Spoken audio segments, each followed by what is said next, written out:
اللہ الرحمن الرحیم۔ عورتوں کے متعلق نبی کریم صلی اللہ علیہ وسلم کے مبارک فرامین۔ حضرت ابو ہریرہ رضی اللہ تعالی عنہ سے روایت ہے کہ آپ صلی اللہ علیہ وآلہ وسلم نے ارشاد فرمایا، عورتوں کے ساتھ حسن سلوک کرو، اس لیے کہ ان کی پیدائش پسلی سے ہوئی ہے اور پسلی کا اوپر کا حصہ زیادہ ٹیڑھا ہوتا ہے، پس اگر اس کو سیدھا کرنا چاہو گے تو اس کو توڑ دو گے،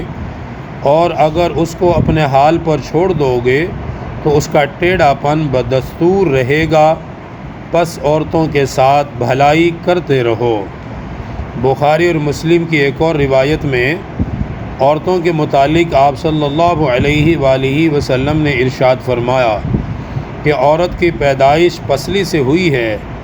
اگر اس کو سیدھا کرنے کی کوشش کرو گے تو اسے توڑ دو گے، اور اگر اس سے فائدہ اٹھانا چاہو گے تو اس سے فائدہ اٹھانا ممکن ہے، جبکہ اس میں ٹیڑھا پن بدستور موجود ہی رہے گا۔ ایک تیسری روایت میں نبی کریم صلی اللہ علیہ وسلم نے ارشاد فرمایا کہ عورت کی پیدائش پسلی سے ہوئی ہے، وہ کبھی بھی ایک راستے پر درست نہیں رہ سکتی، اگر اس سے فائدہ اٹھانا مقصود ہے تو اس کے ٹیڑھے پن کے ہوتے ہوئے ہی اس سے فائدہ اٹھاتے رہو،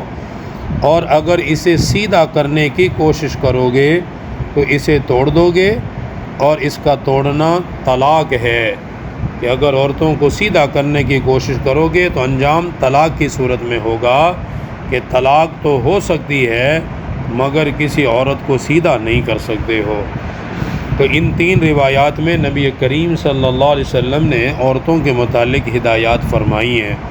کہ پیدائش ان کی پسلی سے ہے۔ حضرت اماں حوا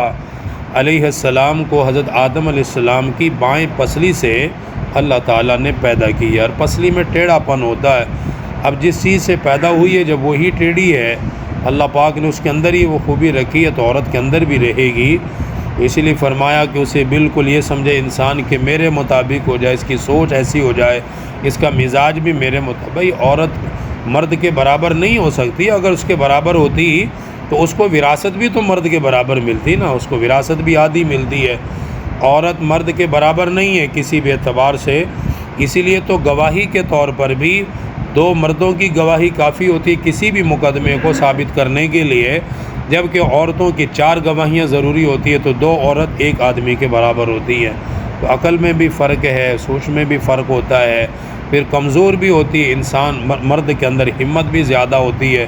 بنسبت عورت کے، جلدی رونے لگ جاتی ہے، دل بھی چھوٹا ہوتا ہے وغیرہ۔ تو فرمایا یہ کتنی خوبصورت نبی کریم صلی اللہ علیہ وسلم کی تعلیمات ہیں کہ آپ نرمی کا فرماتے تھے کہ ان کے ساتھ نرمی کرتے رہو، بھائی ان کے ساتھ اچھے طریقے سے بس درگزر کرتے رہو تو گھر چلتا رہے گا،